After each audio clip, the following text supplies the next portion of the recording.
El banco más importante de Alemania puede caer y con ello puede caer todo el sistema económico, pero vayamos por partes. ¿Qué es el Deutsche Bank?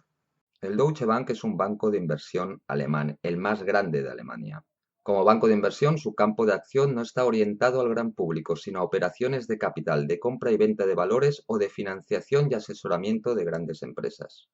¿Por qué si cae el Deutsche Bank cae también el sistema financiero mundial? Fíjate en este gráfico. A la izquierda tienes el Producto Interior Bruto de Alemania. En el centro, no olvidemos que Alemania es el país con más Producto Interior Bruto de toda la Unión Europea. En el centro es el Producto Interior Bruto de toda la Unión Europea. Y a la derecha, la exposición a derivados financieros del Deutsche Bank.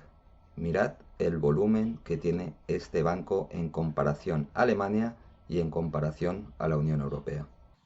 ¿Por qué se han disparado las alarmas? Quiero que veas este gráfico y ahora te lo explico. Las acciones del Deutsche Bank han caído en picado.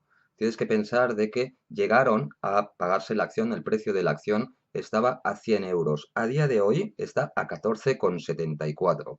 Además, hay el miedo inversor. Imagínate que un gran banco como el Deutsche Bank, que está cayendo en picado, los inversores no van a apostar por el Deutsche Bank porque quieren proteger pues, sus propias inversiones. Además, también está que la política de intereses del Banco Central Europeo es de acomodar los tipos de interés a un nivel bajo y por tanto los beneficios que puede tener el Deutsche Bank son muy limitados. Además, no olvidemos el freno de la economía china, algo que también le afecta al Deutsche Bank.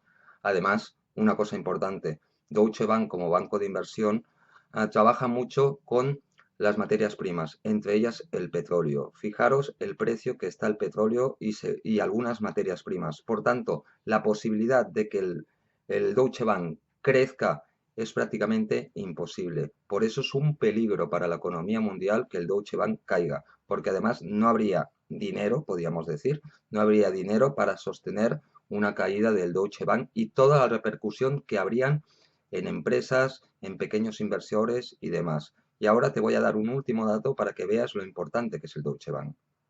El Deutsche Bank tiene más de 100.000 trabajadores y más de 600.000 inversores y accionistas. Imaginaros el volumen que maneja el Deutsche Bank y qué podría pasar si cayera este superbanco que difícilmente se podría salvar. ¿Y qué podemos hacer nosotros? Pues podríamos decir que absolutamente nada. Se trata de macroeconomía y se trata de algo que nosotros no podemos hacer nada. Lo que sí que podemos hacer es protegernos. Si el Deutsche Bank cayera, la crisis financiera se agravaría a un nivel brutal. Por tanto, mi recomendación es cuidado con las inversiones, si haces inversiones en bolsa, cuidado, sobre todo. El tema de no te metas en créditos, ni compres casas, ni vehículos, ni nada. Intenta sanear tus cuentas bancarias, porque ya sabemos que cuando hay una crisis mundial económica, quien acaba pagando el pato, ¿quiénes somos? Los ciudadanos. Así que protégete en tus economías, intenta a lo mejor vivir con menos o más cómodamente, porque si caemos en una crisis mundial mucho más grave que las anteriores, podemos estar en dificultades. Así que por mucho que te vendan la moto de que te saques un crédito, que te compres esto, que te compres aquello, cuidado. El mercado financiero a nivel mundial está tocado. Están dando mensajes de tranquilidad, de que no pasa nada y que va a haber crecimiento. Cuidado, no te fíes. Acuérdate lo que pasó con la anterior crisis. Así que esos son mis consejos y esta es la información. Si te ha gustado esta información, le das al like y lo compartes en tus redes sociales.